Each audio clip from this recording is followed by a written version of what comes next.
Welcome to Rhythm Guitar Book 3. This, of course, is a follow-up to Rhythm Guitar Book 2.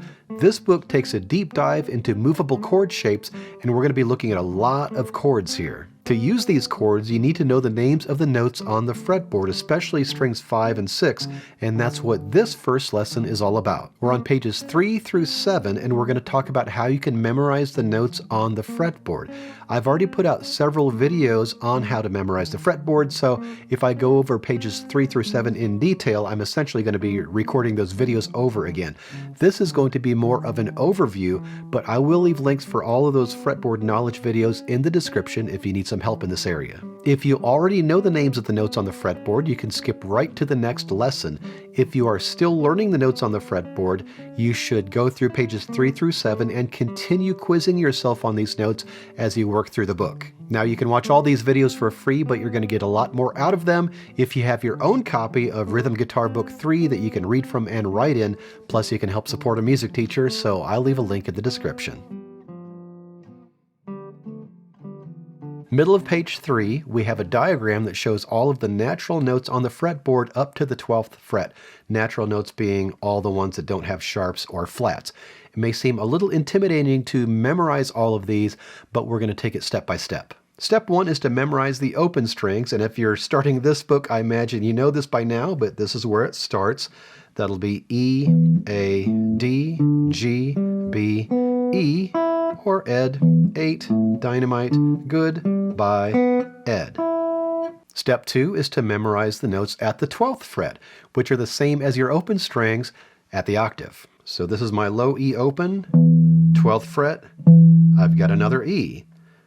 A string open, 12th fret, there's another A, and so forth. That'll be a D, G, B, and another E. Step number 3 at the top of page 4 is to memorize the musical alphabet, which is simply A, B, C, D, E, F, G, and then it starts over again on another higher set of A, B, C, D, E, F, and G.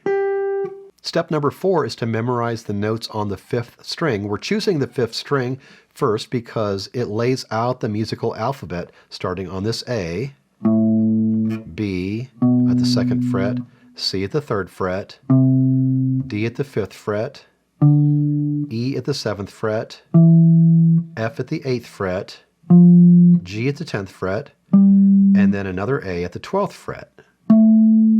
As you memorize these notes, it's very important to say and play these notes. It's a really good way to get these notes in your head and under your fingers. So just run through those notes and say to yourself A, B, C, D, E, F, G, and A. Step number 5 is to be aware of your whole steps and half steps within the musical alphabet. If we take a look at those 5th string notes again, you can see that most of these notes are 2 frets distance from each other, except for your B and your C and your E and your F. Notes that are 2 frets distance from each other are a whole step away from each other. So A, and then 2 frets away is your B. Those are a whole step apart. Now B and C are 1 fret distance. Those are a half step away from each other. So B and C in the musical alphabet are always going to be a half step away from each other. C to D, there's 2 frets. C or D is always going to be 2 frets away from C. 2 frets away from that is E. E and F are always going to be next to each other. E and F are a half step apart, so E, next fret is F. 2 frets away, or a whole step, is your G. 2 frets away, or your whole step, is an A. So your B and your C on any string are always 1 fret apart, or a half step.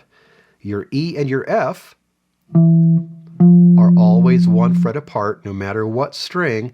All of the other natural notes are 2 frets apart. At the top of page 5, we have step number 6. We're going to apply those same principles to memorizing the notes on the 6th string. This is an E string, so E is your open note.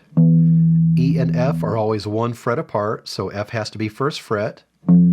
2 frets away is your G. 2 frets away is your A. 2 frets away is your B. B B and C are always next to each other, so 1 fret away is your C, 2 frets away is your D, 2 frets away at the 12th fret is your E. And again, very important to say and play these notes as you run up and down the string. E, F, G, A, B, C, D, E. Also included in step number 6 is learning the first string. The reason we're learning these two strings at the same time, strings 1 and 6, is because they are both E strings. We're memorizing the note names. They're 2 octaves apart, but the note names are the same. So just like the 6th string, E, F, G, A, B, C, D, and E.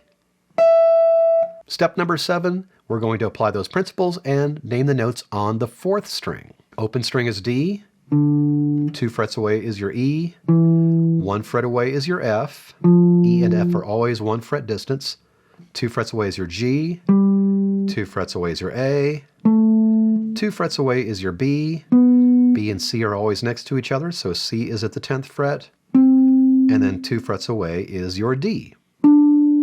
String 3, same thing. 3rd string is a G string, so G, 2 frets away at the 2nd fret is your A, 2 frets away is B, 1 fret away is C, 2 frets D, 2 frets E, 1 fret away is your F, 2 frets away is G.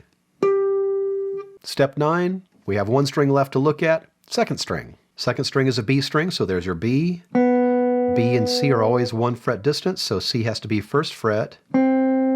2 frets away is your D. Another 2 frets is your E. 1 fret away is your F. 2 frets away G. Another 2 frets A. Another 2 frets B. Top of page 6, we have that diagram again with all of the natural notes up to the 12th fret.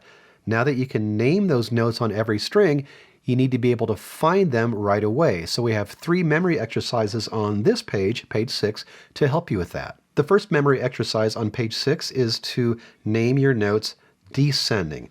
We named our notes ascending, E, F, G, A, B, C, D, and E. You want to be able to go the other way and do your alphabet backwards. So on the 6th string, you would say and play, very important to say and play, E, D, C, B, A, G, F, and E. And do that on every string. Once you can name your notes on every string going forward and back, you want to be able to locate those notes out of order. One thing you can do to help with that is get yourself a set of index cards, write A, B, C, D, E, F, and G on separate index cards, shuffle them up, and practice finding those notes in that order. Let's do this on the 5th string. Let's say I had some index cards and I had B, F, G, C, E, D, A as my order. On the 5th string, I would want to find a B, my F, my G, my C, my E, my D, and my A, which could be an open A or 12th fret A. And make sure you do that on every string. Once you can find those random notes on every string, you want to be able to find a single note jumping across strings. I'll show you what I mean by that. Pick a random note, and we'll just use C as an example. We're going to play all of our C's on each string from left to right.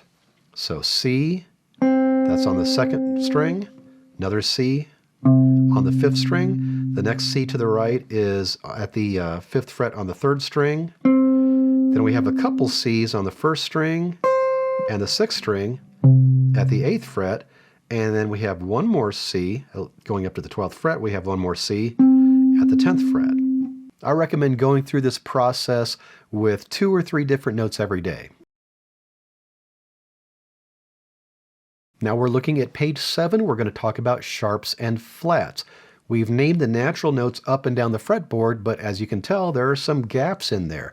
The sharps and flats fill those gaps. A sharp raises a note by 1 fret, or a half step. So we have this low G here. If I want to make that a G sharp, I raise it by 1 fret. And a flat lowers a note by a half step or 1 fret. So here's my G again. G flat, 1 fret lower. You may have noticed there's no B sharp, E sharp, F flat, or C flat in these diagrams. Remember, your B and your C are a half step apart or 1 fret. Your E and your F are a half step apart or 1 fret. So if I take this B, raise it by a half step or 1 fret like you do for a sharp, we land on a C. Now technically this C can be called B sharp, but we're going to just call this B and C in this book for practical purposes. Same going the other way. Here's my C, lower at 1 fret like you would for a flat, I land on a B. Technically, a B is a C flat, but again, for practical purposes, we are just going to call these notes B and C. Same with the E and the F. E, E sharp, which is really just F, F, lower at 1 fret. This E, you could call it F flat, but for practical purposes, in this book, we're going to call these just E's and F's. And finally, you may notice in these diagrams that some of these notes are spelled differently but sound the same. Those are called enharmonics or enharmonic spelling. For example, here's a D, here's a D sharp, here's an E, here's an E flat. They land on the same fret. Now there are reasons why you would call this note a D sharp in one context or an E flat in another context, but that is beyond the scope of this book. You could check out my book Guitar Theory Modules for more information on that. Go ahead and move on from here even if you can't find these notes right away, but continue quizzing yourself on these notes, especially the notes on strings 5 and 6 as you work through this book. The more you use this knowledge, the more natural it's going to become, and before you know it, you're going to be finding these notes instantly. Your assignment is to memorize the notes on the fretboard, especially strings 5 and 6, and continue quizzing yourself on these notes as you work through the book. And don't forget to order your own copy of Rhythm Guitar Book 3. The link is in the description. Take your time with this, and then when you're ready, I'll see you on page 8. We're going to look at movable power chords.